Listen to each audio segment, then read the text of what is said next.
أما بعد فأعوذ بالله من الشيطان الرجيم بسم الله الرحمن الرحيم وأقم الصلاة إن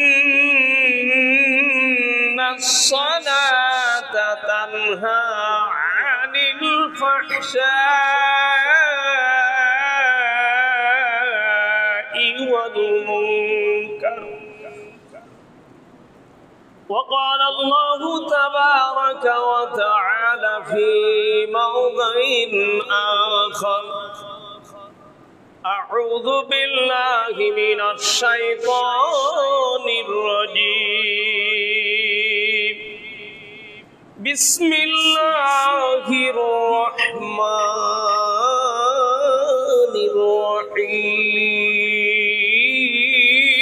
الرحيم في جنات يتساءلون عن المجرمين ما سلككم في سقر قالوا لم نك من المصلين ولم نك نطعم المسكين وكنا نكذب بيوم الدين حتى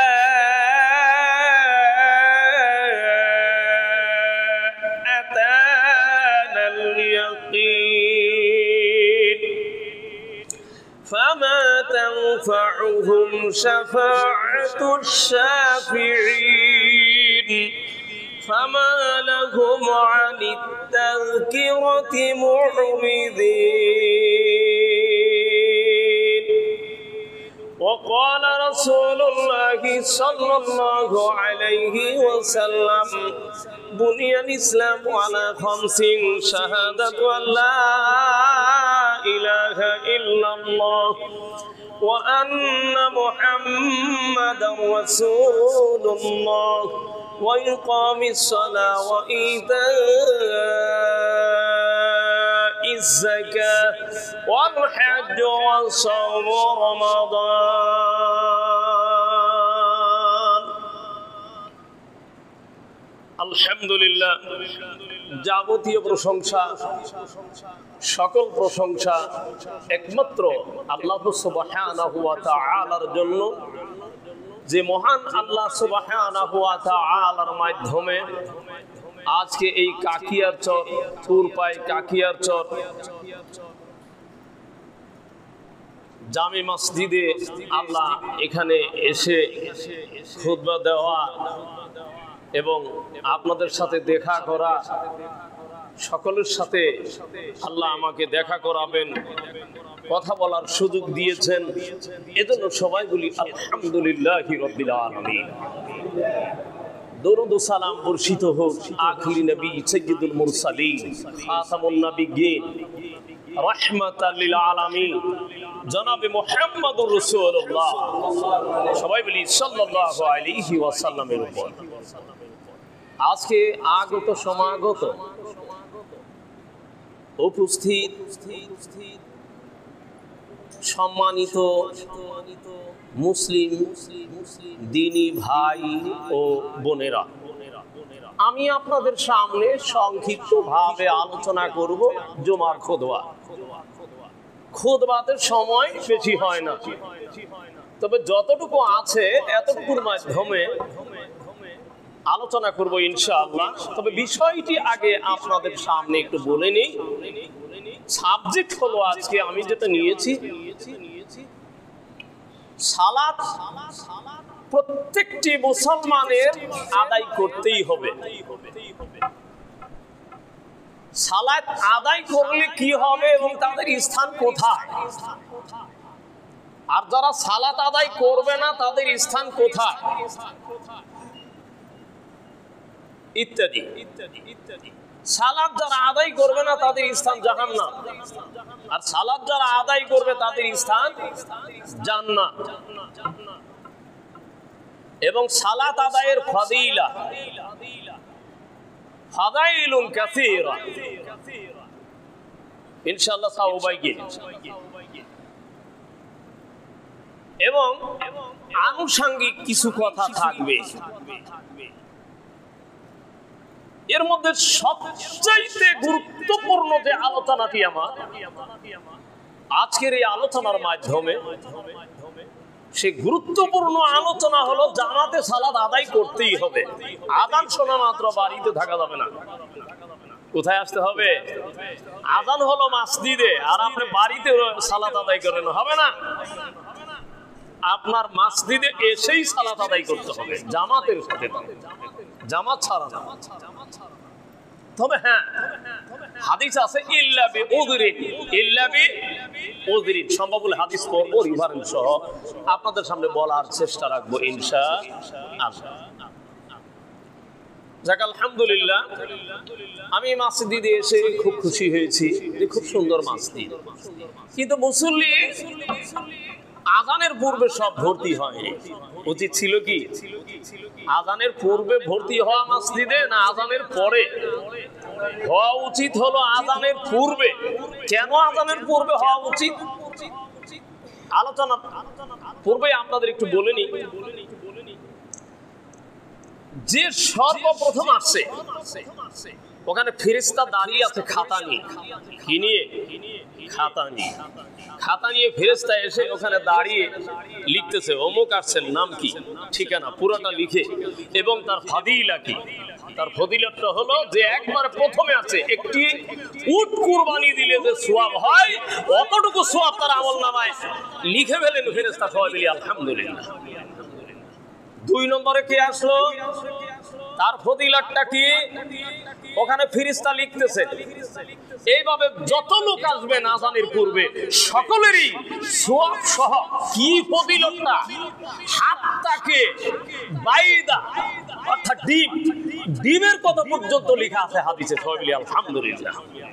ডিমের সওয়াবও হবে। তাহলে কি বুঝতে পারলেন? তাহলে আসতে হবে কখন?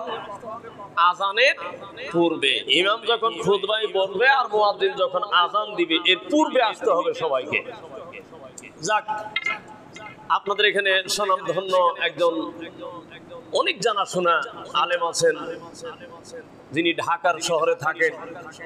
সম্ভবত ওনাকে দেখেছি, কিন্তু ওনার সাথে কথা হয়েছে কিনা আমার মনে নেই। তবে যাই হোক, উনি কথা ধরতে পারবেন আমি যে কথা বলতেছি। এটা রেফারেন্স দিব না, শুধু আপনাদের বলতেছি উৎসাহিত করার জন্য। তাহলে যারা পিছে আসছেন এদের কি খাতায় নাম লেখা হচ্ছে? ফেরেশতা কি করতেছেন? খাতা বন্ধ করে আযানের জবাব দিয়েছেন, আযানের উত্তর দিলেন। এরপরে খাতিবের বক্তব্য শুনতেছেন। কার বক্তব্য? এখন আমি খাতিব। খাতিব মানে কি? যিনি ভাষণ দেন, যিনি খুতবা প্রদান করেন। ভাষণ কি? খুতবা। আর আমাদের দেশে অনেক ভাইয়েরা আছেন, তারা খুতবা কোন জায়গায় 3টা দেন, কোন জায়গায় 4টা দেন, 4বারও খুতবা হয়। খুতবা কি? ভাষণ। ওয়ালা ইয়াফহামুন নাস, কিন্তু মানুষ বুঝে না যে কয়বার খুতবা দিল। মানে উনি আরবিতে বলেন, ওইটা মনে করেন যে ওটা আরেকটা, কিন্তু উনি যে বাংলায় বক্তব্য দিলেন 2বার, ওটা মানুষ বুঝতে পারে না। 2বার ভাষণ হয়ে গেল। আবার আরবিতে খুতবা দিয়ে আবার একটু বসলো, বসার পর আবার উঠে আবার যে কথা বললো, এই 2টাই ভাষণ। তাহলে কয়টা হলো? 4টা ভাষণ হয়, কোন জায়গায় 3টা ভাষণ হয়। কিন্তু আল্লাহর নবী মুহাম্মদুর রাসূলুল্লাহ, সবাই বলি সাল্লাল্লাহু আলাইহি ওয়াসাল্লাম, তিনি ভাষণ দিয়েছেন 2বার। কয়বার? ওয়ায়াজলিসু বাইনাহুমা, ওই 2 ভাষণের মাঝখানে তিনি বসতেন। 2 ভাষণের মাঝখানে কি করতেন? বসতেন। কিন্তু আমাদের দেশে ভাষণ হয়ে যায় কয়েকবার। আমার ভাইয়েরা যারা মিডিয়াতে দেখবেন আমার ভাষণ, আমি আপনাদেরকে ইনশাআল্লাহ আমি তাহফিল করছি যে আপনারা একটু দেখে নেবেন, নয় আমাকে একটু শুদ্ধ করে দিবেন। কারণ ভাষণ আল্লাহ নবী দুইটা দিয়েছেন, আপনি যদি হাদিসে পেয়ে থাকেন যে তিনটা দিয়েছেন ভাষণ, তাহলে আলহামদুলিল্লাহ দেখা, আলহামদুলিল্লাহ আমি মেনে নিব। তিনটা ভাষণ যদি না হয়, আপনি আরবিতে দুই ভাষণ দিলেন, আবার বাংলায় একটি ভাষণ দিলেন, তিনটি ভাষণ দিলেন, এই দলিল আপনি কোথায় পেলেন? আমি কাউকে খোসা দিয়ে কথা বলার জন্য বলছি না, দলিল ভিত্তিক যে কথা সেগুলি আপনারা একটু রেফারেন্স দেখে নেবেন। সম্মানিত দ্বীনী ভাই ও বন্ধুগণ, আমি আপনাদের সামনে এবার শুনুন, আমি সর্বপ্রথম যে আয়াত তেলাওয়াত করেছি সূরাতুল আনকাবুত। কোন সূরা? সূরাতুল আনকাবুত। আনকাবুত অর্থ কি জানেন? মাকড়সা। তাহলে মাকড়সার সূরা আল্লাহ নাযিল করেছেন। কিসের সূরা? মাকড়সার সূরা। আল্লাহু আকবার। এই সূরারই 45 নম্বর আয়াত। কত নম্বর আয়াত? 45 নম্বর আয়াত। আল্লাহ সুবহানাহু ওয়া তাআলা বলেন, আউযু বিল্লাহি মিনাশ শাইতানির রাজীম, বিসমিল্লাহির রহমানির রহিম, ওয়া আকিমিস সালাহ ইন্নাস সালাতা তানহা আনিল ফাহশাই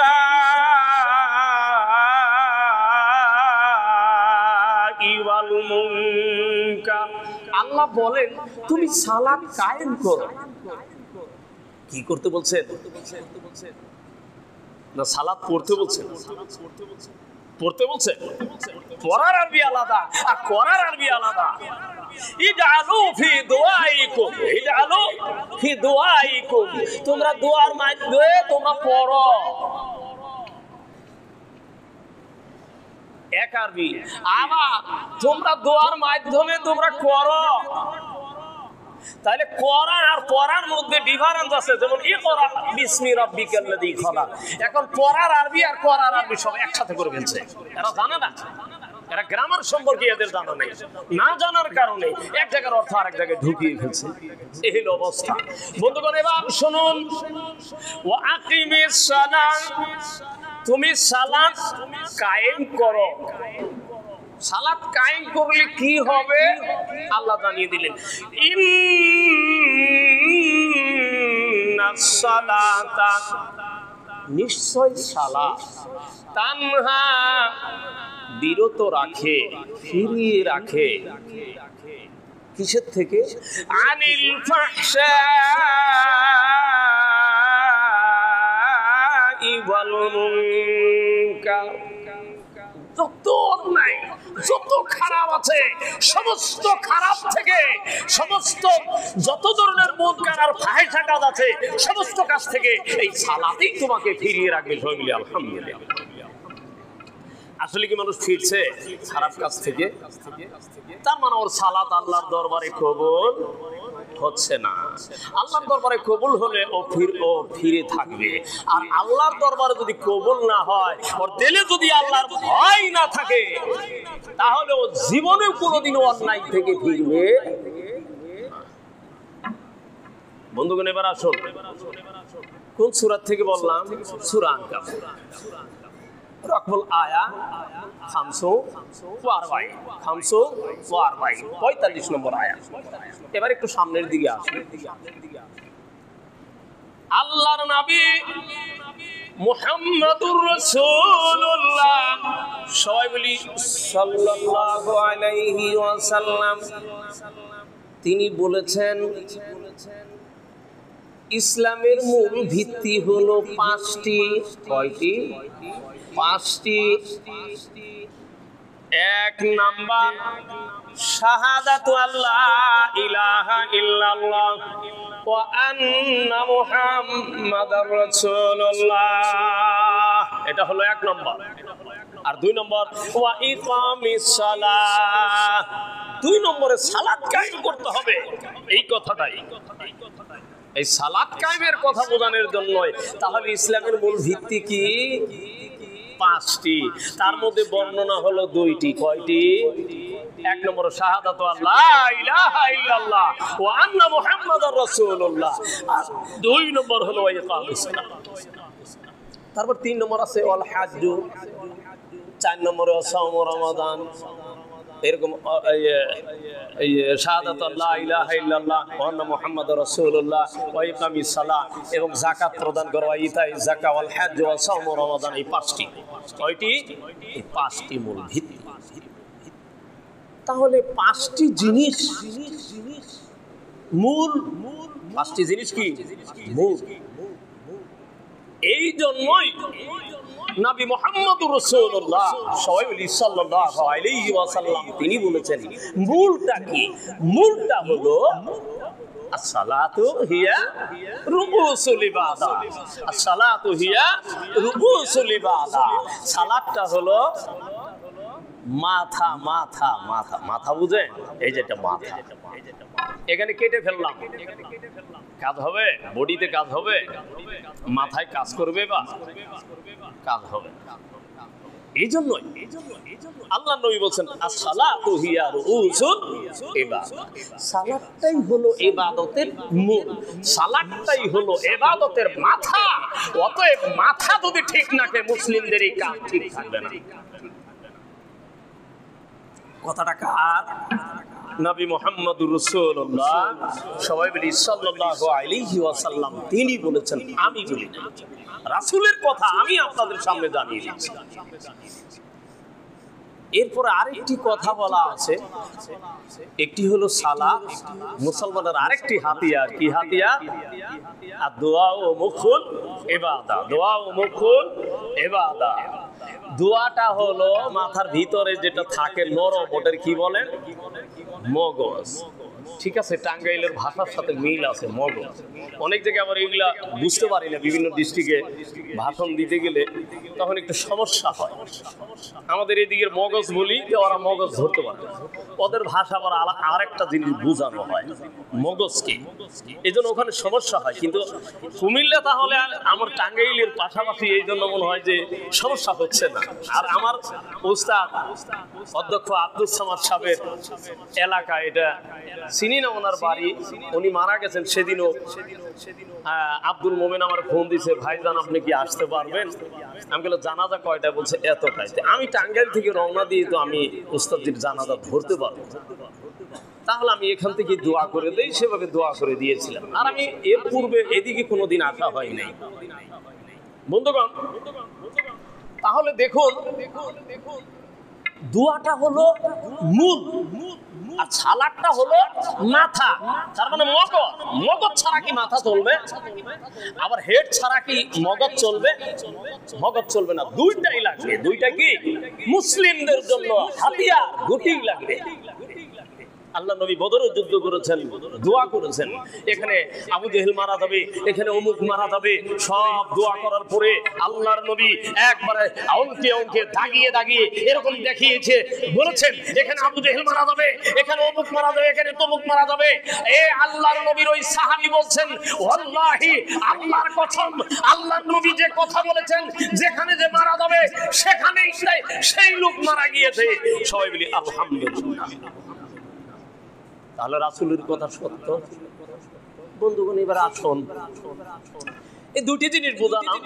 এবার আসুন, যে ব্যক্তি এই সালাত তরক করল, যে ব্যক্তি সালাত তরক করল, মান তারাকা সালাত, যে ব্যক্তি সালাত তরক করলো মানে ছাড়লো, সালাত আদায় করলো না, ফালা দীন আলাহু, তার কোনো দিন নাই, তার কোনো ধর্মই নাই। কি বুঝতে পারলেন?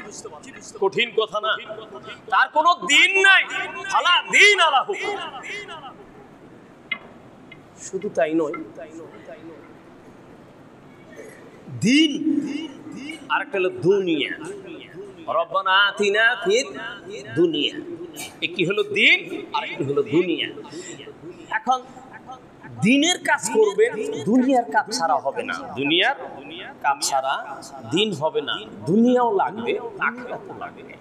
দুনিয়া ছাড়া হবে না, কারণ দুনিয়া ছাড়া হবে না তার আরেকটি প্রমাণ আল্লাহর নবী মুহাম্মদুর রাসূলুল্লাহ সবাই বলি সাল্লাল্লাহু আলাইহি ওয়াসাল্লাম তিনি বলেছেন, ইযা হাদারাতিত তাআম, যখন খাবার যখন উপস্থিত হয় আগে খেয়ে নাও। সালাতের সময় হয়েছে, সালাত একটু দেরিতে পড়ো, আগে খাবার খেয়ে নাও, আগে খাবারটা কি করতে হবে? খেয়ে নিতে হবে। সালাতের চাইতে আরো গুরুত্বপূর্ণ আছে। আপনি সালাতে দাঁড়াইছেন, আপনার বাথরুমের সমস্যা হচ্ছে পেটে, আপনি টিকে থাকতে পারবেন না, আপনি আগে বাথরুমের কাজ করেন। বন্ধুগণ, এবার আসুন মূল কথার দিকে চলে যাব। আল্লাহ সুবহানাহু ওয়া তাআলা পরিষ্কারভাবে জানিয়ে দিয়েছেন সূরা মুদ্দাসসির। কোন সূরা? সূরা মুদ্দাসসির 42 থেকে শুরু করবেন পড়া 45 পর্যন্ত। আউযু বিল্লাহি মিনাশ শাইতানির রাজীম। বিসমিল্লাহির রাহমানির রাহিম। ফি জান্নাতিন ইয়াতাসাআলুন আনিল মুজরিমিন মা সালাকাকুম ফি সাকার ক্বালু লাম নাকু মিনাল মুসাল্লিন। আল্লাহ বলেন, আপনারা যারা নামাজ পড়তে আসছেন, সালাত আদায় করতে আসছেন, আপনারা কোথায় থাকবেন? জান্নাতে। কোথায় থাকবেন? জান্নাতে। আলহামদুলিল্লাহ বলবেন না? এত বড় নিয়ামত জান্নাতের জন্য আপনি সালাত আদায় করতে আসছেন, এত চেষ্টা করতেছেন, দান সদকা কত কিছু করেন, আপনারা তখন জান্নাতে থাকবেন। সুসংবাদ দিলেন কে? আল্লাহ সুবহানাহু ওয়া তাআলা। এবার জান্নাতে গিয়ে আপনার ভাষণা হলো, কামনা হলো যে এবার দেখি তো, আমি যে সালাত আদায়ের জন্য আজান হলো, আমার ভাইদের বললাম, ভাই আসেন তো, আজান হয়েছে, একটু মসজিদে যাই, নামাজ পড়ি। আমার ওই ভাইরা বলছিলেন সেদিন, আপনারা যান আমরা আসতেছি, বা তুমি যাও আমরা আসতেছি। কিন্তু আমি যে তাকিয়ে থাকলাম আসর পর্যন্ত, কিন্তু আমার ভাইকে তো পেলাম না, ব্যাপারটা কি? আজকে আমার ওই ভাইকে একটু দেখি। তৎক্ষণাৎ এমনি করে উঁকি মারবে। উঁকি মেরে কোথায় দেখবে? জাহান্নামে। কোথায় দেখবে? জাহান্নামে। এবার ওদেরকে বলা হয়েছে মুজরিমিন, এখানে বলা হয়েছে কি? মুজরিমিন। এবার ওদের প্রশ্ন করবে, কাদের? এই বেনামাজি যারা আছে, যারা নামাজ পড়ে নাই, সালাত আদায় করে নাই, এদের সকলকে জিজ্ঞেস করবে। কি জিজ্ঞেস করবে? শোনো, মা সালাকাকুম ফি সাকার ক্বালু লাম নাকু মিনাল মুসাল্লিন। জাহান্নামের এরা সবাই, অর্থাৎ বেনামাজি যারা, এই গুনাহগার যারা, মুজরিমিন যারা, এরা সবাই এটার জবাব দিতেছে যে আমরা পার্থিব জগতে সালাত আদায় করি নাই। পার্থিব জগতে আমরা সালাত আদায় করি নাই। সালাত আদায় না করার কারণে আজকে আমরা কোথায় আছি? এই জাহান্নামে। এদের কোনো সুপারিশ, এদের কোনো অভিযোগ, এদের কোনো কিছুই আল্লাহ সুবহানাহু ওয়া তাআলা কবুল করবেন না। সংক্ষেপে এতটুকু বলে এবার অন্য জায়গায় চলে যাচ্ছি। আল্লাহ সুবহানাহু ওয়া তাআলা বলেন, أعوذ بالله من الشيطان الرجيم. بسم الله الرحمن الرحيم. يوم يكشف عن ساق ويدعون إلى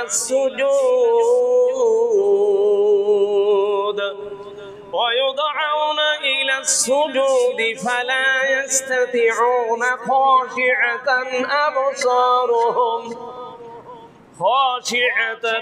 أبصارهم ترهقهم ذلة وقد كانوا يدعون إلى السجود وهم سالمون. এটা হলো সূরাতুল কলম। কোন সূরা? আগে বললাম সূরা মুদ্দাসসির, আর এখন সূরাতুল কলম। এটাও 45 থেকে শুরু করবেন বা 42 থেকে শুরু করবেন, দেখে নেবেন আপনারা। আপনাদের দেখার জন্য শুধু রিফারেন্সটা বলছি। আল্লাহ সুবহানাহু ওয়া তাআলা বলে, সেদিন সবাইকে যখন ডাকবে যে তোমরা সবাই আসো, সবাইকে ডাকবে। ডাকার পরে এবার সবাইকে আল্লাহ পরীক্ষা করবেন। কি করবেন? পরীক্ষা করবেন। এবার তখন পরীক্ষা করবেন, এবার বলবেন তোমরা সবাই সিজদা করো। সবাই সিজদা করো। এবার সিজদা করার কথা যখন বল, আপনারা কি বুঝতেছেন আমার কথা? আচ্ছা, আমার সাউন্ড জোরে হচ্ছে না আস্তে হচ্ছে আমি তাও বুঝতে পারছি না। আপনাদের সমস্যা হচ্ছে কিনা আমি তাও বুঝতেছি না। জোরে সাউন্ড হলে আপনাদের একটু সমস্যা হতে পারে, আবার কম সাউন্ড হলেও আপনাদের হয়তো বুঝতে সমস্যা হতে পারে। তবে আমি বুঝতেছি না, এই আমার ধাপে আমি কথা বলতেছি। এবার শুনুন, এবার একটু আশা হলো যে পরীক্ষা, আল্লাহ বলবে তোমরা সবাই আসো, সবাই আসবে, নামাজি বেনামাজি, সালাত আদায়কারী সালাত তরককারী সবাই আসবে, মুনাফিক সহ। আল্লাহ বলবেন তুমি সিজদা করো, কিন্তু দেখা যাচ্ছে যে সিজদা সকলেই করার জন্য আপ্রাণ চেষ্টা করবে। সকলেই সিজদা করার জন্য কি করবে? আপ্রাণ চেষ্টা করবে। তবে যারা নামাজ পড়ে নাই, মুনাফিকি সালাত, হুজুরে কেবলার নামাজ, বিভিন্ন যে সালাত আদায় করেছে, ওই দিন কিন্তু রাসূলের তরিকায় সালাত আদায় না হওয়ার কারণে আজকে কিন্তু অনেক চেষ্টা করেও আর সিজদায় যেতে পারবে না। পিঠটা তক্তার মতো শক্ত হয়ে থাকবে। আমার ভাষণ মিডিয়া ব্যক্তিত্ব ভাইয়েরা ভালো করে আরো দেখে নিবেন, পিঠটা তক্তার মতো শক্ত হয়ে যাবে, তাহলে কঠিন অবস্থা সেদিন। এবার সিজদার পরীক্ষা, লোক দেখানো সালাত হবে না। সালাতটা কার উদ্দেশ্যে পড়তে হবে? লিওয়াজহিল্লাহ, লোক দেখানো উদ্দেশ্যে সালাত আদায় করলে হবে না। আর লোক দেখানো সালাত এটা শিরক। আমি বলছি না বড় শিরক আর ছোট শিরক, বন্ধুগণ। তাহলে ওদিন যে কত চেষ্টা করবে যে একটু সিজদা করি,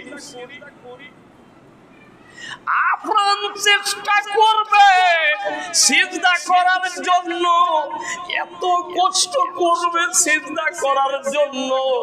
এবার চেষ্টা করছে কিন্তু মাথাটা আর হেলতে পারছে না, মাথা হেলতে পারছে না। এবার যখন সিজদা করতে পারবে না, ফালা ইস্তাতিউনা খাশিয়াতান আবসারুহুম, এবার মাথা নিচু করে থাকবে, এবং এদেরকে ফেলে দিবে, নিক্ষেপ করে ফেলে দিবে।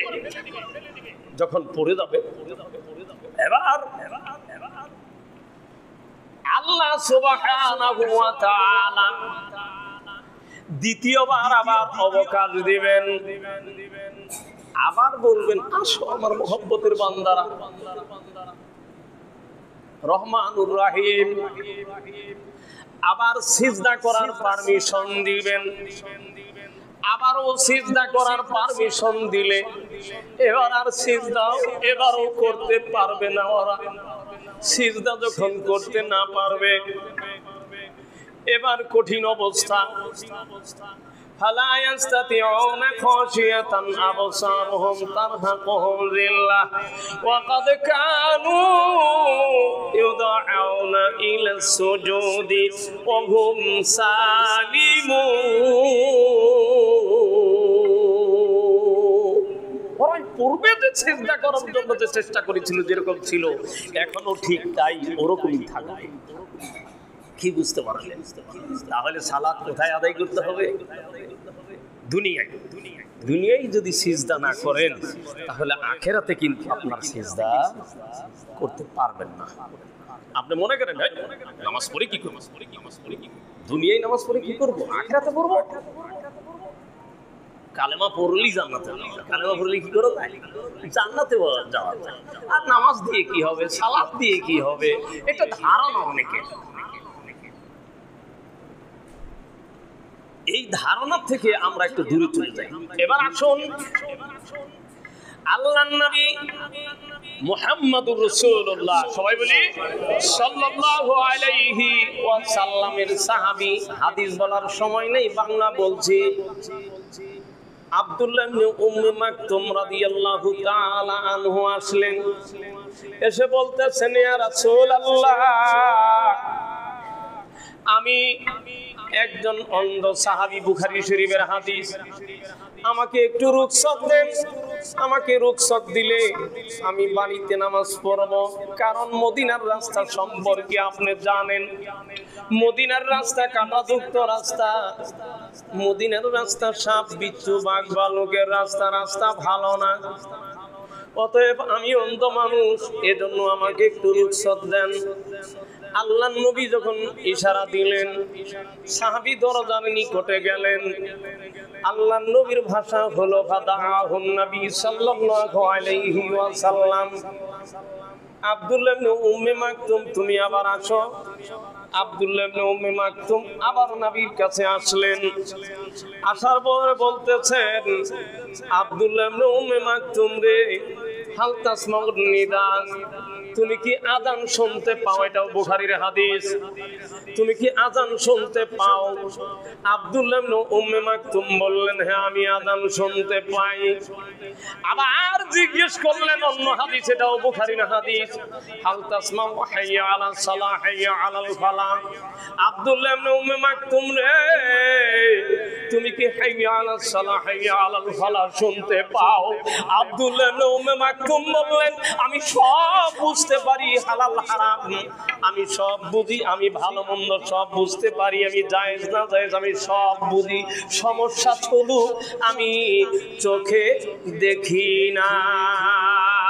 আল্লাহর নবী বললেন, ফাজিব, তোমার জন্য ওয়াজিব হলো যে তুমি মসজিদে এসে জামাতের সাথে তুমি সালাত আদায় করবে।